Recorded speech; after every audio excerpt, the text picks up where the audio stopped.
All right, let's get right into it. The Russo-Ukrainian War, it's probably one of the most significant geopolitical events of our lifetime. It's reshaping alliances, it's impacting lives all across the globe. So in this explainer, we're going to break down exactly how it started, where things stand right now, and what it all means for the rest of the world. And to really get a sense of the stakes, you have to start with the reality on the ground. As of today, Russia occupies roughly 20% of Ukraine. Just let that sink in. That one number really frames the immense scale of this conflict, and it sets the stage for everything else we're about to talk about.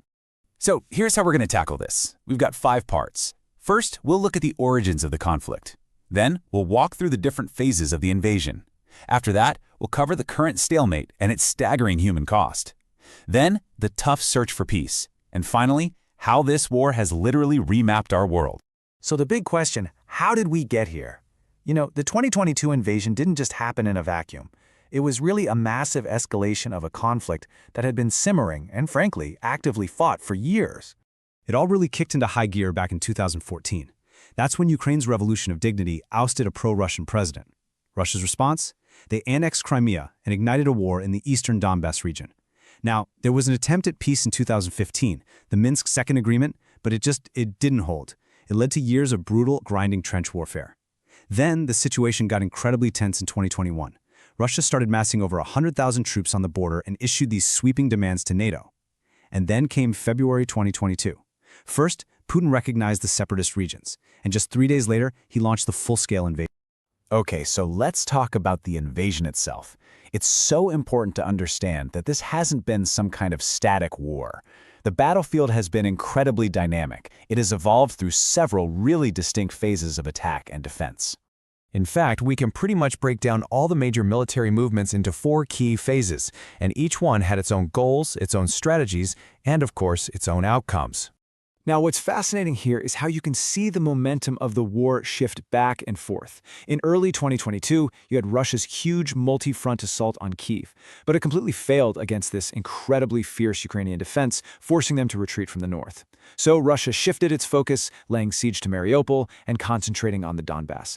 But then Ukraine hit back with these stunning counteroffensives, retaking huge chunks of territory around Kharkiv and Kherson. 2023, that's when things turned into a brutal, grinding war of attrition. It was defined by Russia's super costly capture of Bakhmut, while Ukraine's big counteroffensive stalled out. And that brings us to where we are now. Russia is making these slow, painful gains in Donetsk, while Ukraine is hitting back with deep drone strikes and even that surprising incursion into Russia's own Kursk region. All this back and forth has led us to the current stalemate. But you know, stalemate is such a clean, clinical word for what is a truly brutal reality. The human and material cost of this war of attrition, it is just absolutely staggering. Just try to wrap your head around this number for a second. Almost 7 million people have been forced to flee Ukraine, becoming refugees in other countries. And on top of that, another 3.7 million are displaced inside Ukraine. They were driven from their homes, but they couldn't or wouldn't leave the country. That's more than 10 million people completely uprooted from their lives. And the bigger picture is just grim. We're talking over 53,000 recorded civilian casualties.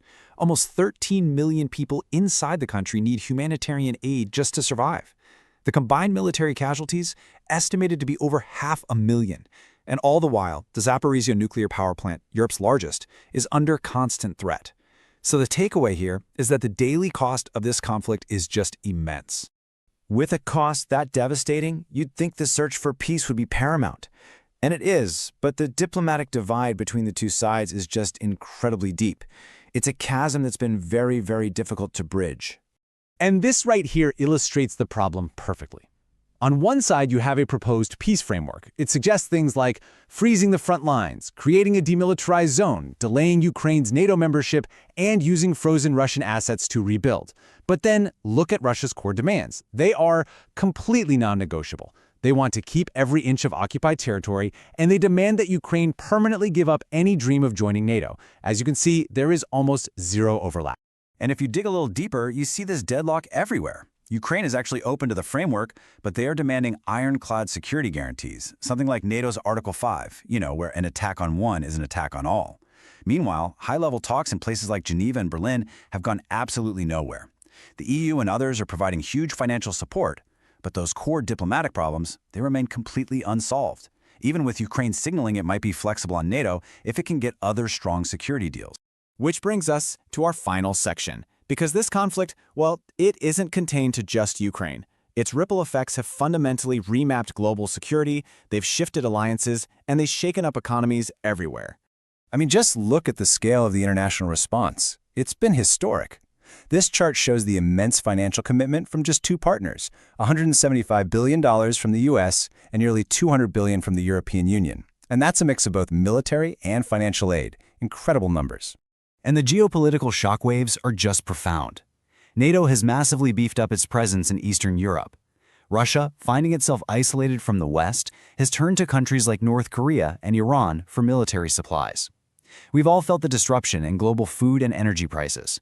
Nuclear tensions are way up, with Russian weapons now staged in Belarus. And in a huge legal move, the International Criminal Court has actually issued an arrest warrant for Vladimir Putin himself. So, all of this leaves us with one final, really critical question. We're looking at a conflict that seems to have settled into a brutal war of attrition at the same time as new global alliances are hardening around it. So we have to ask ourselves, as these front lines freeze and these global alliances shift, is this what the new permanent reality looks like?